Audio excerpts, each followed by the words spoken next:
Hi ಎಲ್ರಿಗೂ ನಮಸ್ಕಾರ. Shashi kitchen ವರ್ಲ್ಡ್ಗೆ ನಿಮ್ಮೆಲ್ಲರಿಗೂ ಸ್ವಾಗತ. ನಾನಿವತ್ತು ಕಿಡ್ಸ್ ಫೇವ್ರೇಟ್ ರೆಸಿಪಿ ತೊಗೊಂಬಂದಿದ್ದೀನಿ. ಅದು ಏನಪ್ಪ ಅಂತಂದರೆ ಪಾಸ್ತಾ ಮಾಡ್ತಾಯಿದ್ದೀನಿ ಇವತ್ತು. ತುಂಬಾ ಬೇಗ ಆಮೇಲೆ ಕ್ವಿಕ್ಕಾಗಿ ಮಾಡ್ಕೊಳ್ಳೋವಂಥ ಪಾಸ್ತಾ ಇದು. ಆಮೇಲೆ ಟೇಸ್ಟಿ ಕೂಡ ತುಂಬಾ ಇರುತ್ತೆ. ಬನ್ನಿ ಹಾಗಾದರೆ ವಿಡಿಯೋ ಸ್ಟಾರ್ಟ್ ಮಾಡೋಣ. ನೋಡಿ, ಇಲ್ಲಿ ನಾನು ಪಾಸ್ತಾ ತೊಗೊಂಡಿದ್ದೀನಿ. ಈ ಥರ ಪಾಸ್ತಾ ಇದೆ ನನ್ನ ಹತ್ರ. ನಾನು ಇವಾಗ ಇಷ್ಟು ಪಾಸ್ತಾಗಳನ್ನ ತೊಗೊಂಡಿದ್ದೀನಲ್ಲ, ಇದನ್ನು ನಾವು ಮೊದಲಿಗೆ ಬಾಯ್ಲ್ ಮಾಡ್ಕೋಬೇಕಾಗುತ್ತೆ. ಇವಾಗ ಇದನ್ನು ಕುದಿಸ್ಕೊಳ್ಳೋಕ್ಕೆ ಇವಾಗ ಒಂದು ಕಡಾಯಿಗೆ ನೀರನ್ನ ಹಾಕ್ಕೊಂಡಿದ್ದೀನಿ. ನೀರು ಚೆನ್ನಾಗಿ ಕುದಿ ಬರಬೇಕು, ಅಲ್ಲಿವರೆಗೂ ವೆಯ್ಟ್ ಮಾಡೋಣ. ಯಾಕಂದರೆ ಕುದಿಯುವಾಗಲೇ ನಾವು ಪಾಸ್ತಾ ಹಾಕ್ಕೋಬೇಕಾಗುತ್ತೆ. ಇವಾಗ ಮೊದಲಿಗೆ ನಾನು ಒಂದು ಟೀ ಸ್ಪೂನಷ್ಟು ಉಪ್ಪನ್ನ ಹಾಕ್ಕೊಂಡಿದ್ದೀನಿ.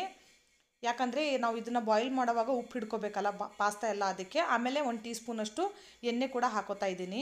ಎಣ್ಣೆ ಏನಕ್ಕೆ ಹಾಕ್ಕೊತೀನಿ ಅಂದರೆ ಒಂದಕ್ಕೊಂದು ಪಾಸ್ತಾ ಅಂಟ್ಕೊಳ್ಳಲ್ಲ, ಅದಕ್ಕೋಸ್ಕರ. ಒಂದು ಒಳ್ಳೆ ಕುದಿ ಬರಲಿ, ಆಮೇಲೆ ಅಂದರೆ ಒಂದು ಸ್ವಲ್ಪ ನೀರು ಕಾಯಲಿ, ಆವಾಗ ಪಾಸ್ತಾ ಹಾಕ್ಕೊಳ್ಳೋಣ. ನೋಡಿ, ನೀರು ಸ್ವಲ್ಪ ಕಾಯೋಕ್ಕೆ ಸ್ಟಾರ್ಟ್ ಆಗಿದೆ, ಕುದಿಯೋಕ್ಕೆ ಸ್ಟಾರ್ಟ್ ಆಗಿದೆ. ಇವಾಗ ಪಾಸ್ತಾನೆಲ್ಲ ಹಾಕ್ಕೊಂಬಿಡೋಣ. ಪಾಸ್ತಾ ಹಾಕೊಂಡ್ಮೇಲೆ ಒಂದು ಸರ್ತಿ ಸ್ಪೂನ್ ಸಹಾಯದಿಂದ ಮಿಕ್ಸ್ ಮಾಡ್ಕೊಂಬಿಡಿ, ಇಲ್ಲಾಂದರೆ ಹಾಗೆ ಗಂಟು ಥರ ಆಗಿಬಿಡುತ್ತೆ ಪಾಸ್ತಾ. ಇವಾಗ ಬಿಟ್ಬಿಡಿ ಇದನ್ನು ಕುದಿಯೋಕ್ಕೆ. ಯಾವ ಥರ ಕುದಿಬೇಕು ಅಂದರೆ 90% ಇದು ಕುದಿಬೇಕು. ಅಂದರೆ ಫುಲ್ ಪಿಚ ಪಿಚ ಅನ್ನೋ ಥರ ಕುದಿಸ್ಕೋಬೇಡಿ. ಚೆನ್ನಾಗಿ ಒಂದು 90% ಕುದ್ರೆ ಸಾಕು. ಇವಾಗ ನೋಡಿ, ಮತ್ತೆ ಒಂದು ಸರ್ತಿ ನೀಟಾಗಿ ಮಿಕ್ಸ್ ಮಾಡ್ಕೊಳ್ಳೋಣ. ನೋಡಿ, ಪಾಸ್ತಾ ಕುದಿಯೋಕ್ಕೆ ರೆಡಿಯಾಗಿದೆ. ಆಮೇಲೆ ನಾವು ಹಾಕ್ಕೊಂಡಾಗ ಪಾಸ್ತಾ ಕಲರ್ ಯಾವ ಥರ ಇತ್ತೋ ಇವಾಗ ಚೇಂಜ್ ಆಗಿದೆ ಪೂರ್ತಿಯಾಗಿ. ಇವಾಗ ಮೊದಲಿಗೆ ನಾನು ಒಂದು ಚಾಕು ಸಹಾಯದಿಂದ ನಿಮಗೆ ಕಟ್ ಮಾಡಿ ತೋರಿಸ್ತೀನಿ. ನೋಡಿ, ತುಂಬ ಟಫ್ ಆಗ್ತಾಯಿದೆ, ಕಟ್ ಆಗ್ತಾಯಿಲ್ಲ. ಇನ್ನೂ ಸ್ವಲ್ಪ ಕುದಿಬೇಕು, ಇನ್ನೊಂದು 10% ಕುದಿಬೇಕು ಇದು. ಈ ಥರ ನಾವು ಚಾಕುವಿಂದ ಕಟ್ ಮಾಡಿದ ತಕ್ಷಣ ಕಟ್ ಆಗಬೇಕು ಫ್ರೆಂಡ್ಸ್. ಆಮೇಲೆ ಚ್ವಿಂಗಿ ಆಗಿರಬೇಕು ನಾವು ತಿನ್ನೋವಾಗ, ಅದಕ್ಕೋಸ್ಕರ. ಇವಾಗ ನೋಡಿ, ಪಾಸ್ತಾ ಪರ್ಫೆಕ್ಟಾಗಿ ಬೆಂದಿದೆ. ಇವಾಗ 90% ಬೆಂದಮೇಲೆ ಇದನ್ನು ತಣ್ಣೀರಿಂದ ಸ್ವಲ್ಪ ಮೇಲೆಯಿಂದ ತಣ್ಣೀರು ಹಾಕ್ಕೊಂಬಿಡೋಣ, ಒಂದು 2 ಗ್ಲಾಸಷ್ಟು.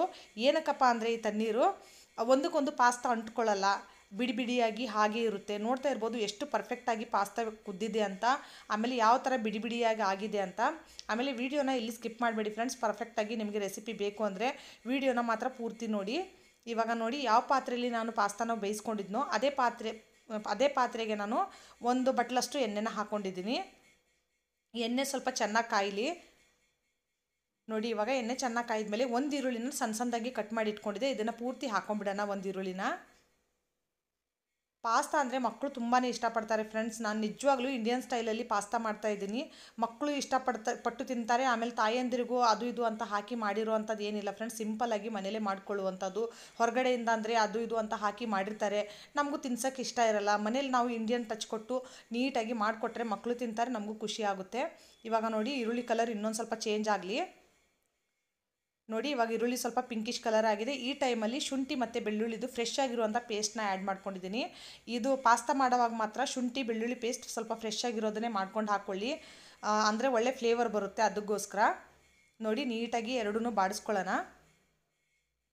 ಚೆನ್ನಾಗಿ ಹಸಿ ವಾಸನೆ ಹೋಗೋವರೆಗೂ ಹುರ್ಕೋಬೇಕಾಗುತ್ತೆ. ಇವಾಗ ಹಸಿಮೆಣಸಿನ್ಕಾಯಿನ ಹಾಕ್ಕೊಂಡಿದ್ದೀನಿ. ನಿಮ್ಮ ಖಾರ ತಕ್ಕಂಗೆ ನೋಡ್ಕೊಂಡು ನೀವು ಹಾಕ್ಕೊಳ್ಳಿ. ನೀವು ಜಾಸ್ತಿ ಸ್ಪೈಸಿ ತಿಂತೀನಿ ಅಂದರೆ ಸ್ವಲ್ಪ ಜಾಸ್ತಿ ಹಾಕ್ಕೊಳ್ಳಿ, ಕಮ್ಮಿ ಖಾರ ತಿಂತೀನಿ ಅನ್ನೋರು ಕಮ್ಮಿ ಹಾಕ್ಕೊಳ್ಳಿ. ಇವಾಗ ಎಲ್ಲನೂ ಮತ್ತೆ ಒಂದು ಸರ್ತಿ ನೀಟಾಗಿ ಮಿಕ್ಸ್ ಮಾಡ್ಕೊಳ್ಳೋಣ. ನೋಡಿ, ಈ ಥರ ನೀಟಾಗಿ ಮಿಕ್ಸ್ ಮಾಡ್ಕೋಬೇಕಾಗುತ್ತೆ. ಇವಾಗ ನಾನು ಇಲ್ಲಿ 2 ಟೊಮೊಟೊನ, ಮೀಡಿಯಮ್ ಸೈಜಾಗಿರುವಂಥ 2 ಟೊಮೊಟೊನ ಸಣ್ಣದಾಗಿ ಫುಲ್ಲು ಎಷ್ಟು ಸಾಧ್ಯ ಆಗುತ್ತೋ ಅಷ್ಟು ಸಣ್ಣದಾಗಿ ಮಾಡಿ ಹಾಕ್ಕೊಂಡಿದ್ದೀನಿ. ಇವಾಗ ಇದನ್ನು ಒಂದು ಸರ್ತಿ ನೀಟಾಗಿ ಮಿಕ್ಸ್ ಮಾಡ್ಕೊಳ್ಳೋಣ. ಮಿಕ್ಸ್ ಮಾಡಿಕೊಂಡು ಗ್ಯಾಸ್ನ ಸಿಮ್ಮಲ್ಲಿಟ್ಟು ಬಿಟ್ಬಿಡಬೇಕಾಗುತ್ತೆ. ಅದಕ್ಕೆ ಮೊದಲು ಫಸ್ಟು ಮಿಕ್ಸ್ ಮಾಡ್ಕೋಬೇಕಾಗುತ್ತೆ. ನೋಡಿ, ಎಲ್ಲನೂ ನೀಟಾಗಿ ಮಿಕ್ಸ್ ಆಗಿದೆ.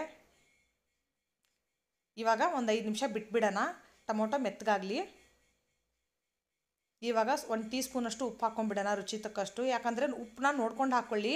ಯಾಕಂದರೆ ಪಾಸ್ತಾ ಕುದಿಯುವಾಗಲೂ ಸ್ವಲ್ಪ ಉಪ್ಪನ್ನ ಹಾಕ್ಕೊಂಡಿದ್ರಲ್ಲ, ಹಾಗಾಗಿ ಪಾಸ್ತಾ ಉಪ್ಪನ್ನ ಹಿಡ್ಕೊಂಡಿರುತ್ತೆ, ನೋಡಿಕೊಂಡೇ ಹಾಕ್ಕೊಳ್ಳಿ.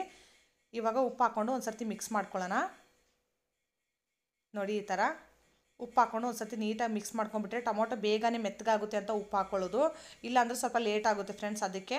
ಇವಾಗ ಸಿಮ್ಮಲ್ಲಿ ಗ್ಯಾಸ್ನ ಇಟ್ಬಿಟ್ಟು ಒಂದು 5 ನಿಮಿಷ ಲಿಡ್ ಕ್ಲೋಸ್ ಮಾಡಿಕೊಂಡು ಬಿಟ್ಬಿಡೋಣ. ಒಂದು 5 ನಿಮಿಷದವರೆಗೂ ಟೊಮೊಟೊ ಮೆತ್ತಗಾಗಲಿ. ನೋಡಿ, ಇಲ್ಲಿ ಲಿಡ್ ಕ್ಲೋಸ್ ಮಾಡ್ಕೊಂಡಿದ್ದೀನಿ. ಇವಾಗ 5 ನಿಮಿಷ ಆದಮೇಲೆ ನೋಡೋಣ ಇರಿ. ನೋಡಿ, ಆಯಿಲ್ ಎಲ್ಲ ಸಪ್ರೇಟ್ ಆಗೋಕ್ಕೆ ಸ್ಟಾರ್ಟ್ ಆಗಿದೆ. ನೋಡ್ತಾ ಇರ್ಬೋದು ನೀವು ಎಷ್ಟು ಚೆನ್ನಾಗಿ ಎಣ್ಣೆ ಎಲ್ಲ ಬಿಟ್ಕೊಂಡಿದೆ. ಆಮೇಲೆ ಟೊಮೊಟೊ ಕೂಡ ಫುಲ್ಲು ಮೆತ್ತಗಾಗಿದೆ. ನೋಡಿ, ಒಂದು ಸರ್ತಿ ಸ್ಪೂನ್ ಸಹಾಯದಿಂದ ನೀಟಾಗಿ ಸ್ಮ್ಯಾಶ್ ಮಾಡ್ಕೊಳ್ಳೋಣ. ಇವಾಗ ಸ್ಪೈಸಸ್ಗಳನ್ನ ಆ್ಯಡ್ ಮಾಡ್ಕೊಳ್ಳೋಣ, ಬನ್ನಿ. ಇಲ್ಲಿ 1 ಟೀ ಸ್ಪೂನಷ್ಟು ಕಾಶ್ಮೀರಿ ರೆಡ್ ಚಿಲ್ಲಿ ಪೌಡ್ರು. ಇದು ಖಾರ ಇರಲ್ಲ ಫ್ರೆಂಡ್ಸ್, ಕಲರ್ಗೋಸ್ಕರ ಅಂತ ಹಾಕ್ಕೊಂಡಿರೋದು. ಇವಾಗ ಅರ್ಧ ಟೀ ಸ್ಪೂನಷ್ಟು ಅರಿಶಿನದ ಪುಡಿ. ಇವಾಗ 1 ಟೀ ಸ್ಪೂನಷ್ಟು ಧನಿಯಾ ಪೌಡ್ರು, 1 ಟೀ ಸ್ಪೂನಷ್ಟು ಗರಂ ಮಸಾಲ, ಇವಾಗ ಎಲ್ಲ ಮಸಾಲೆಗಳನ್ನ ಹಾಕ್ಕೊಂಡಿದ್ದೀವಲ್ಲ, ಇದೆಲ್ಲ ಹಾಕ್ಕೊಂಡ್ಮೇಲೆ 1 ಟೀ ಸ್ಪೂನಷ್ಟು 1.5 ಟೀ ಸ್ಪೂನಷ್ಟು ಚಿಲ್ಲಿ ಫ್ಲೇಕ್ಸ್ನ ಆ್ಯಡ್ ಮಾಡ್ಕೋಬೇಕಾಗುತ್ತೆ. ಆಮೇಲೆ 1 ಟೀ ಸ್ಪೂನು ಪೂರ್ತಿ ಇಲ್ಲ, ಅರ್ಧ ಟೀ ಸ್ಪೂನಷ್ಟು ಅಚ್ಕಾರದ ಪುಡಿನ ಹಾಕ್ಕೊಂಡಿದ್ದೀನಿ. ಹಸಿಮೆಣಸಿನ್ಕಾಯಿನ ಹಾಕ್ಕೊಂಡಿರ್ತೀರ, ನೋಡಿಕೊಂಡು ಅಚ್ಕಾರದ ಪುಡಿನ ಹಾಕ್ಕೊಳ್ಳಿ, ಜಾಸ್ತಿ ಹಾಕ್ಕೊಳ್ಳೋಕೆ ಹೋಗಬೇಡಿ. ಇಲ್ಲಿ 1 ಟೀ ಸ್ಪೂನಷ್ಟು ನಾನು ಕಾಶ್ಮೀರಿ ರೆಡ್ ಚಿಲ್ಲಿ ಪೌಡ್ರನ್ನ ಹಾಕ್ಕೊಂಡ್ರೆ ಖಾರಕ್ಕೆ ಅಂತ ಅರ್ಧ ಟೀ ಸ್ಪೂನಷ್ಟು ಮಾತ್ರ ಹಾಕ್ಕೊಂಡಿರೋದು. ಇವಾಗೆಲ್ಲನೂ ಒಂದು ಸತಿ ನೀಟಾಗಿ ಮಿಕ್ಸ್ ಮಾಡ್ಕೊಳ್ಳಿ. ಆಮೇಲೆ ಫ್ರೆಂಡ್ಸ್, ಇಲ್ಲಿ ಇನ್ನೊಂದು ಏನಂದರೆ, ನಾನು ಪಾಸ್ತಾ ಮಸಾಲಾನ ಹಾಕ್ಕೊಂಡಿದ್ದೆ, ಅದು ನನಗೆ ವಿಡಿಯೋದಲ್ಲಿ ಮಿಸ್ ಆಗಿದೆ, ನಿಮಗೆ ತೋರ್ಸೋಕ್ಕಾಗಲಿಲ್ಲ. ಒಂದು ಪಾಸ್ತಾ ಮಸಾಲದ ಏನು 1 2 3 ಪಾಸ್ತಾ ಮಸಾಲ ಬರುತ್ತಲ್ಲ, ಅದೊಂದು ಪ್ಯಾಕೆಟ್ ಫುಲ್ ಹಾಕ್ಕೊಂಬಿಡಿ. ಆಮೇಲೆ ಸ್ವಲ್ಪ ಕೆಚಪ್ ಹಾಕ್ಕೊಂಡಿದ್ದೀನಿ, ಟೊಮೊಟೊ ಕೆಚಪ್ ಅಂತೂ ಸರ್ವೇ ಸಾಮಾನ್ಯ ಎಲ್ಲರ ಮನೇಲಿ ಇದ್ದೇ ಇರುತ್ತೆ. ಇವಾಗ ಎಲ್ಲನೂ ಹಾಕ್ಕೊಂಡು ನೀಟಾಗಿ ಮಿಕ್ಸ್ ಮಾಡ್ಕೊಳ್ಳಿ. ನೋಡಿ ಎಲ್ಲನೂ ಎಷ್ಟು ಚೆನ್ನಾಗಿ ಗ್ರೇವಿ ರೆಡಿಯಾಗಿದೆ ನೋಡಿ. ಇವಾಗ ಮೇಲೆಯಿಂದ ಫ್ರೆಶ್ ಆಗಿರುವಂಥ ಕೊತ್ತಂಬರಿನೂ ಸ್ವಲ್ಪ ಹಾಕ್ಕೊಂಬಿಡಿ. ಹಾಕ್ಕೊಂಡು ಮತ್ತೆ ಒಂದು ಸರ್ತಿ ಎಲ್ಲ ಮಿಕ್ಸ್ ಮಾಡ್ಕೊಳ್ಳಿ. ನೀವು ನೋಡ್ತಾ ಇರ್ಬೋದು ಸೈಡಿಂದ ಆಯಿಲ್ ಬಿಡೋಕ್ಕೂ ಸ್ಟಾರ್ಟ್ ಆಗಿದೆ. ನಮ್ಮದು ಗ್ರೇವಿ ಪರ್ಫೆಕ್ಟಾಗಿ ರೆಡಿ ಆಗಿದೆ. ಇವಾಗ ಕುದಿಸಿಟ್ಕೊಂಡಿರುವಂಥ ಪಾಸ್ತಾನು ಆ್ಯಡ್ ಮಾಡ್ಕೊಂಬಿಡೋಣ. ಇವಾಗ ನೋಡಿ ಎಲ್ಲನೂ ಮಿಕ್ಸ್ ಮಾಡ್ಕೊಳ್ಳೋಣ. ಯಾವ ಥರ ಬಿಡಿ ಬಿಡಿಯಾಗಿದೆ ನೋಡಿ ಫ್ರೆಂಡ್ಸ್, ನೀವು ಪಾಸ್ತಾ ನೋಡ್ತಾ ಇರ್ಬೋದು, ಒಂದಕ್ಕೊಂದೊಂದು ಚೂರು ಕೂಡ ಅಂಟಿಲ್ಲ. ನಾನು ಮಾಡಿ ಕುದಿಸಿ ಎಷ್ಟೊತ್ತವರೆಗೂ ಇಟ್ಟಿದ್ದೆ, ಆದರೂ ಕೂಡ ಪಾಸ್ತಾ ಒಂದಕ್ಕೊಂದು ಅಂಟ್ಕೊಂಡು ಮುದ್ದೆ ಥರ ಆಗಿಲ್ಲ. ಎಷ್ಟು ಬಿಡಿ ಬಿಡಿಯಾಗಿ ಆಗಿದೆ ನೋಡಿ, ಪರ್ಫೆಕ್ಟ್ ಆಗಿರುವಂಥ ಪಾಸ್ತಾ ನೀವು ನೋಡ್ತಾ ಇರ್ಬೋದು. ನಾನು ಹೇಳಿರೋ ಪ್ರೊಸೆಸ್ಸಲ್ಲಿ ಪರ್ಫೆಕ್ಟಾಗಿ ನೋಡಿಕೊಂಡು ನೀವು ಮಾಡಿದ್ರೆ ಸೇಮ್ ಇದೇ ಥರನೇ ಪಾಸ್ತಾ ಆಗುತ್ತೆ ಫ್ರೆಂಡ್ಸ್. ನೋಡಿ ಇವಾಗ ಒಂದು 5 ನಿಮಿಷ ಗ್ಯಾಸ್ ಸಿಮ್ಮಲ್ಲಿಟ್ಟು ಬಿಟ್ಬಿಡಿ, ಪಾಸ್ತಾ ಎಲ್ಲ ಮಸಾಲೆನ ಹಿಡ್ಕೊಳ್ಳಿ. ಇವಾಗ ಸ್ವಲ್ಪ ಬಿಳಿ ಬಿಳಿ ಕಾಣಿಸ್ತಾ ಇರ್ಬೋದು ನಿಮಗೆ ಪಾಸ್ತಾ. ಇದು ಬಿಳಿ ಬಿಳಿ ಒಂದು ಚೂರು ಕೂಡ ಕಾಣಿಸ್ಬಾರ್ದು ನೋಡಿ. ನಿಮಗೆ ಎತ್ತಿ ಈ ಥರ ಹಾಕಿದ್ರೆ ಪಾಸ್ತಾ ಒಂದಕ್ಕೊಂದು ಅಂಟ್ಕೋತಾ ಇಲ್ಲ ನೋಡಿ, ಎಷ್ಟು ಬಿಡಿ ಬಿಡಿಯಾಗಿ ಆಗಿದೆ. ಇದೇ ಥರ ಪಾಸ್ತಾ ಆಗಬೇಕು ನಮ್ಮದು. ಇವಾಗ ಬಿಸಿ ಬಿಸಿಯಾಗಿರುವಂಥ ಪಾಸ್ತಾ ಸವಿಯಕ್ಕೆ ಸಿದ್ಧವಾಗಿದೆ. ನಾವು ಪ್ಲೇಟ್ಗೆ ಸರ್ವ್ ಮಾಡ್ಕೊಂಡಿದ್ದೀನಿ. ಮಕ್ಕಳಿಗೆ ಬಿಸಿ ಬಿಸಿಯಾಗಿರುವಂಥ ಪಾಸ್ತಾ ಮಾಡಿಕೊಡಿ, ಇದನ್ನು ತುಂಬಾ ಇಷ್ಟಪಡ್ತಾರೆ ಮಕ್ಕಳು, ಆಮೇಲೆ ಖುಷಿನೂ ಪಡ್ತಾರೆ. ಈ ರೆಸಿಪಿನ ನಿಮ್ಮ ಫ್ಯಾಮಿಲಿ ಫ್ರೆಂಡ್ ಜೊತೆ ಶೇರ್ ಮಾಡಿ, ಅವರು ಕೂಡ ಟ್ರೈ ಮಾಡಲಿ. ಇಷ್ಟ ಆದರೆ ಲೈಕ್ ಶೇರ್ ಸಬ್ಸ್ಕ್ರೈಬ್ ಮಾಡೋದನ್ನು ಮಾತ್ರ ಮರಿಬೇಡಿ. ಹಾಗೆ ರೆಸಿಪಿ ಹೇಗೆ ಅನ್ನಿಸ್ತು ಅಂತ ಕಮೆಂಟ್ ಸೆಕ್ಷನಲ್ಲಿ ಹೇಳೋದನ್ನು ಮಾತ್ರ ಮರಿಬೇಡಿ friends. Thank you for watching.